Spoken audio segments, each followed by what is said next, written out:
নমস্কার বন্ধুরা, কেমন আছো সবাই? আশা করি সবাই ভালো আছে আর তোমাদের ভালোবাসাতে আমরাও কিন্তু অনেক ভালো আছি। তো বন্ধুরা, বুঝতেই পারছো আবারও তোমাদের সামনে আরেকটি রেসিপি নিয়ে চলে আসলাম। তো আমার হাতে কি আছে বলো তো? এটা হচ্ছে পেঁপে। তো আজকে এই পেঁপে দিয়ে একদম অন্য অন্য ধরনের রেসিপি করব।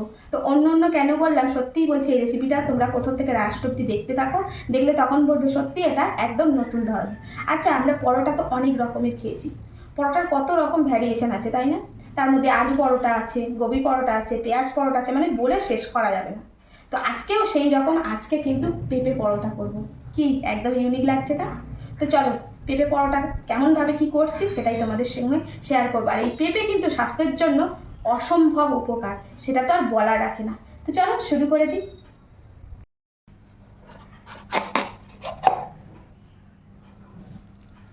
তো প্রথমেই পেঁপেটাকে সুন্দর করে ছাড়িয়ে নেব একদম, আর একটু মোটা মোটা করে খোসাটা ফেলবে, মানে সবুজটা যেন না থাকে। আর সবুজটা থাকলে না একটু একটু তিতা তিতা কষকষ লাগে, তাই একটু বাঁধিয়ে বাঁধিয়ে এইভাবে মোটা মোটা করে ছাড়ে নেব।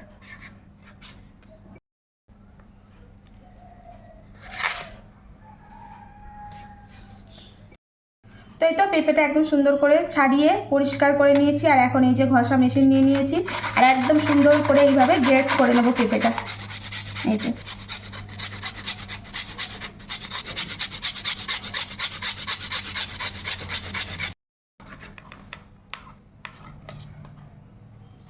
তো পেঁপেটা একদম কিন্তু এই যে ঘষে নিয়েছি এইভাবে, বুঝতেই পারছো কি সুন্দর পাতলা পাতলা। যত একদম মানে মিহি ঘষতে পারবে ততই কিন্তু এটা খুব ভালো হবে। আর এখন কিন্তু এই যে পেঁপেগুলো এইভাবে নিচ্ছি, আর এর জলটা কিন্তু এইভাবে ঝরিয়ে নিতে হবে পেঁপে। এই যে এইভাবে জলটা যতটা পারবে নিংড়ে বার করে দেবে এইভাবে সমস্তটা। এই যে এইভাবে পেঁপে রসটা একদম নিংড়ে দেবো। তো এই তো সমস্ত সব কিছু কেটে নিয়েছি, যা যা লাগবে পেঁপেটাকে ঘষে একদম রসটা বার করে দিয়েছি, কাঁচা লঙ্কা, পেঁয়াজ আর একটু আদা। তো এখন পরোটা বানানোর জন্য আটাটা মেখে নেব। আর এখানে কিন্তু সম্পূর্ণ আটাই নিয়েছি, আমি কোনো রকম ময়দা নিইনি। আর তোমরা যদি মনে করো ময়দা ব্যবহার করবো, সেক্ষেত্রে আটার বদলে ময়দাটাও ব্যবহার করতে পারো। তো এখানে আটা নিয়ে নিয়েছি। এখন এর মধ্যে দিয়ে দিতে হবে স্বাদ মতন লবণ। তো লবণ তো দিতেই হবে তাই না? তো লবণ দিয়ে দিলাম। এখন একটু দিয়ে দেবো জোয়ান। তো এই যে জোয়ানটা একটু হাতে ক্রাশ করে দেবো, সেক্ষেত্রে জোয়ানের যে ফ্লেভারটা আটার সঙ্গে মিশে যাবে। আর এখন দিয়ে দেব সামান্য একটু চিনি, আর ময়ামের জন্য সাদা তেল। সেক্ষেত্রে তোমরা কিন্তু ঘি বা বাটারও ইউজ করতে পারো। তো ওই 2 চামচ মতন দিলে হয়ে যাবে। তো এখন এটাকে বেশ ভালো করে একসঙ্গে ময়ামটা আটার সঙ্গে মেখে নেব। এই তো ময়ামটা আটার সঙ্গে একদম সুন্দর করে মেখে নিয়েছি, আর ময়ামটা কিন্তু খুব সুন্দর একদম দিয়েওছি পারফেক্ট। এই দেখো, দেখছো? এইভাবে দেখলেই কিন্তু বোঝা যায় যে ময়ামটা একদম পারফেক্ট হয়েছে। এখন এই যে অল্প অল্প করে জল দেব, আর যেমন আমরা পরোটার ডো মাখি সেইভাবেই কিন্তু আটাটাকে মেখে ফেলবো। তাই তো আটাটা একদম সুন্দর করে মেখে নিয়েছি। এখন এই আটাটা এইভাবে একটা কাপড় ছেঁড়া দিয়ে রেস্টে রেখে দেবো। তো একটা কড়া বসিয়ে দিয়েছি, আর কড়াটা হয়ে গেছে গরম। এখন কিন্তু কড়ার মধ্যে দিয়ে দেবো সাদা তেল। আর তোমরা কিন্তু আবারও বলছি এক্ষেত্রে বাটারও ইউজ করতে পারো। তো 2 চামচ মতন আমি এখানে তেল দিয়ে দিলাম। তো প্রথমেই দিয়ে দিচ্ছি গোটা জিরে, তারপরে দিয়ে দেবো এর মধ্যে কুচিয়ে রাখা পেঁয়াজ।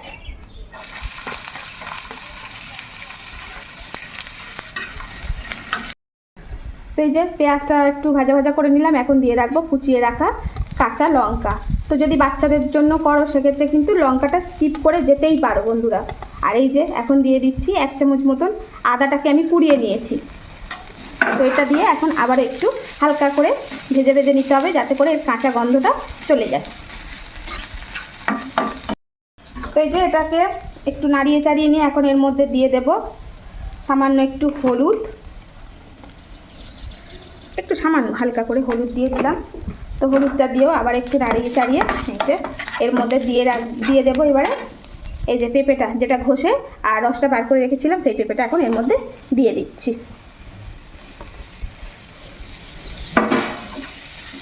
তো এখন এই পেঁপের মধ্যেই একটু স্বাদ মতো লবণ তো দিতেই হবে। তো লবণ দিয়ে দিলাম, আর দিয়ে দেবো একটু চিনি। তো এই যে এখন এটাকে সুন্দর করে একটু নাড়িয়ে চালিয়ে নেব। তো এই যে এইভাবে পেঁপেটাকে একদম সুন্দর করে নেড়ে চেড়ে নিয়েছি। এখন কিন্তু এটাকে একটু মিডিয়াম আঁচে রেখে দিতে হবে, দিয়ে এটাকে একটু ঢেকে দেবো মিনিট 5 মতো। তো এই তো 5 মিনিটের মতন ঢেকে রেখেছিলাম, আর পেঁপেটা খুব সুন্দর নরম হয়ে গেছে আর একদম কিন্তু রেডি। ভেতরে পেঁপের পুরটা দিয়ে যেটা পেঁপে পরোটা বানাবো, এই পুরটা কিন্তু রেডি। তো এই যে আটাটা মেখে যেটা রেস্টে রেখে দিয়েছিলাম, আবারও একটু হাত দিয়ে ভালো করে হালকা করে একটু মেখে নেব। তো এখন হচ্ছে পরোটা বানানোর জন্য আমার যেমন লেচির দরকার, এই যে এইভাবে কেটে নেব। যে একটা করে ডো নিয়েছি, একটু আটা নিয়ে নিয়েছি যাতে করে হাতে না লেগে যায়। আর যেমনভাবে আমরা পুর ভরি পরোটার মধ্যে, ঠিক ওইভাবে একই পর্যায়ে এইভাবে একটা খোলতা মতন করে নিচ্ছি। এখন এই যে পেঁপের পুরটা তৈরি করেছিলাম, এখন এই পেঁপের পুরটা এর মধ্যে ভরে নিচ্ছি। আর এই পেঁপের পুরটা এক্ষেত্রে একটু ঠান্ডা করে নেবে। তো পেঁপের পুরটা ভরে নিলাম। এখন এই যে যেভাবে মুখটাকে সিল করে দেয়, এইভাবে সিল করে দেবো। তো এই তো এইবারে এটাকে বেলে নেব, যেমন পরোটা শেপ দিই, গোল তিকোনা তোমরা যেমন পারো। তো আমি এখানে গোলটাই এইভাবে বেলে নেব। তো এই যে পরোটাটা একদম সুন্দর করে বেলে নিয়েছি, আর এখন এই যে গরম চাটুর মধ্যে দিয়ে দিলাম। তো এই যে পরোটাটা আবার উল্টিয়ে দিলাম।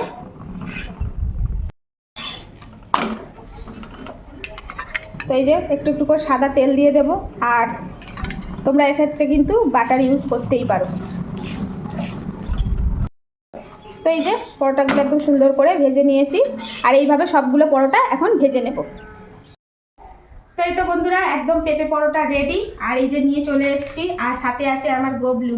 আর এখানে একটু সস দিয়ে দিয়েছি, তবে সস ছাড়াও এটা কিন্তু খেতে খুব সুন্দর লাগবে। দেখো পুরো বোঝা যাচ্ছে তো ভিতরে একদম পেঁপে পরোটা, কিন্তু এই দেখো পেঁপে পুরটা দেখো পুরো কিন্তু সবটা জুড়েই কিন্তু লেগেছে, আর এত সুন্দর হয়েছে বন্ধুরা কি বলে, দেখো অবস্থাটা দেখো, দেখছো?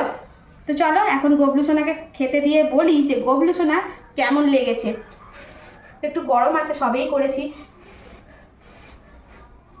আচ্ছা প্রথমে সস ছাড়াই খেয়ে বলবে গবলু এর টেস্টটা কেমন হয়েছে। আর বুঝতে পারছিস কি বলবি পেঁপের টেস্টটা কেমন? আমি তো সস দিও না, আমি শুধুই দাও। ও সস ছাড়াই ভালো লাগছে? আচ্ছা সস দিয়ে একবার খেয়ে দেখ যে সস দিয়ে ভালো লাগছে নাকি শুধুই বেশি ভালো লাগছে। তো পুরোটাই কিন্তু একদম সুন্দরভাবে লেগেছে পেঁপেটা। পেঁপেটা দারুণ লাগছে। তাহলে পেঁপে বোঝা যাচ্ছে কি না একটু মানে কি ইয়ে লাগছে, কিন্তু খুব একটা বোঝা যাচ্ছে না। আচ্ছা আলু পরোটা, গোবি পরোটা, পেঁয়াজ পরোটা, আর এখন হচ্ছে এই পেঁপে পরোটা, কোনটা সব থেকে বেশি? এটা বেশি ভালো হয়েছে, দুর্দান্ত হয়েছে। তো বন্ধুরা এইভাবে কিন্তু পেঁপে পরোটা বাড়িতে বানিয়ে বাচ্চাদের বিশেষ করে খাওয়াতে পারো, কারণ এই বাচ্চাগুলো না পেঁপে খেতে চায় না। কারণ আমার বাড়িতেও আমার ছেলেও সবই খায়, কিন্তু পেঁপেটা খুব একটাও খেতে চায় না। তো এইভাবে যদি পেঁপে পরোটা বানিয়ে দাও, তাহলে পেঁপেটাও খাওয়া হয়ে যাচ্ছে শরীরের জন্য, আর পেঁপে কিন্তু লিভারের জন্য ভীষণ ভালো।